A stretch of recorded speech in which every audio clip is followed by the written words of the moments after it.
Hello friends, how are you all? My name is Aman and welcome to my YouTube channel Aman Law Knowledge.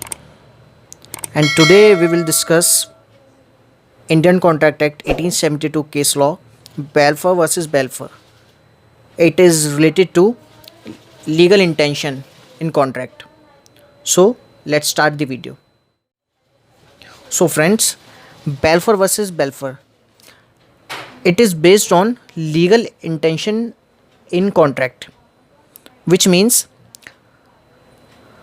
जब हमारे पास कोई भी agreement होता है, उस एग्रीमेंट को कॉन्ट्रैक्ट में बदलने के लिए फ़र्स्ट ऑफ ऑल हमारी लीगल इंटेंशन होनी चाहिए। यानी अगर उसमें कोई भी नुकसान होता है तो जो भी उस कॉन्ट्रैक्ट में जो पार्टीज़ हैं उन्हें वो चीज़ फुलफ़िल करनी पड़ेगी, जो भी नुकसान होता है किसी भी एक पार्टी को या दोनों को। एंड जो डोमेस्टिक एग्रीमेंट हैं वो हमारे कॉन्ट्रैक्ट नहीं कहलाते। सो जो बेल्फोर वर्सेस बेल्फोर का केस है ये एक डोमेस्टिक एग्रीमेंट पे बेस्ड है, लेकिन ये डोमेस्टिक एग्रीमेंट ना रहकर एक कॉन्ट्रैक्ट बन जाता है, लेकिन जो कोर्ट है इसे दोबारा डोमेस्टिक एग्रीमेंट क्रिएट कर देती है। सो इसी बारे में आज हम डिस्कस करेंगे। सो इन दिस केस डिफेंडेंट जो होता है यानी जो हस्बैंड होता है वो क्या करता है, गवर्नमेंट जॉब करता है सिलोन में। बेसिकली एक कपल का केस है जिसमें जो हस्बैंड होता है वो सिलोन में जॉब करता है, श्रीलंका में एक जगह है सिलोन। सो कुछ वक्त बाद दोनों ही कपल इंग्लैंड में जाते हैं हॉलीडेज़ मनाने अपने। वो अच्छे तरीके से हॉलीडेज़ मनाते हैं, वहाँ पे घूमते हैं फिरते हैं, एक दूसरे के साथ काफ़ी क्वालिटी टाइम स्पेंड करते हैं। देन उसके बाद क्या होता है कि किसी हेल्थ इशू की वजह से हस्बैंड जो कि गवर्नमेंट जॉब करते हैं सिलोन में, उन्हें वापस सिलोन आना पड़ता है इंग्लैंड से। सो वो एक डोमेस्टिक एग्रीमेंट अपनी वाइफ से करके आते हैं कि वो सिलोन जा रहे हैं एंड वो वहाँ से उन्हें हर मंथ 3000 रुपीज़ सेंड करेंगे। देन क्या होता है, वो सिलोन चले जाते हैं। उसके बाद क्या होता है, वो अनेबल होते हैं जो पैसे भेजने में, यानी वो पैसे नहीं भेज पाते।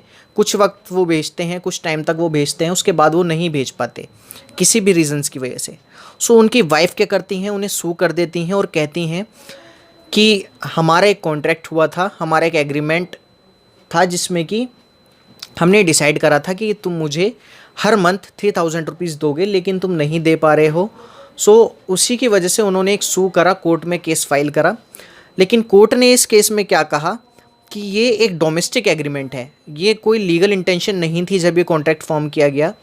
ये एक डोमेस्टिक बेस पे एक डोमेस्टिक एग्रीमेंट बनाया गया है, और जो भी डोमेस्टिक एग्रीमेंट होते हैं उनके लिए आप कंपनसेशन के लायबल नहीं होते, आप कुछ भी चीज़ रिकवर नहीं कर सकते हैं।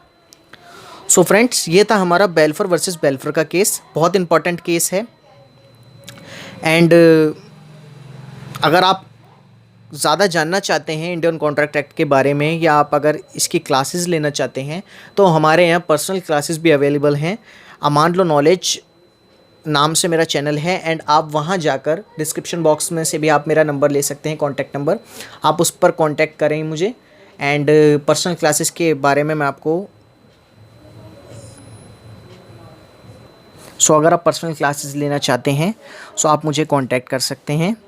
और ज़्यादा जानने के लिए लॉ के बारे में आप मेरे इंस्टाग्राम हैंडल पर जाकर भी आप मुझे फॉलो कर सकते हैं। अमान लॉ नॉलेज के नाम से मेरा पेज है इंस्टाग्राम पे। एंड अगर आपको कोई भी क्वेरी आती है रिलेटेड आपके सब्जेक्ट या रिलेटेड लॉ, सो आप कमेंट बॉक्स में कमेंट कर दें, एंड आप मुझे डायरेक्ट कॉन्टैक्ट भी कर सकते हैं।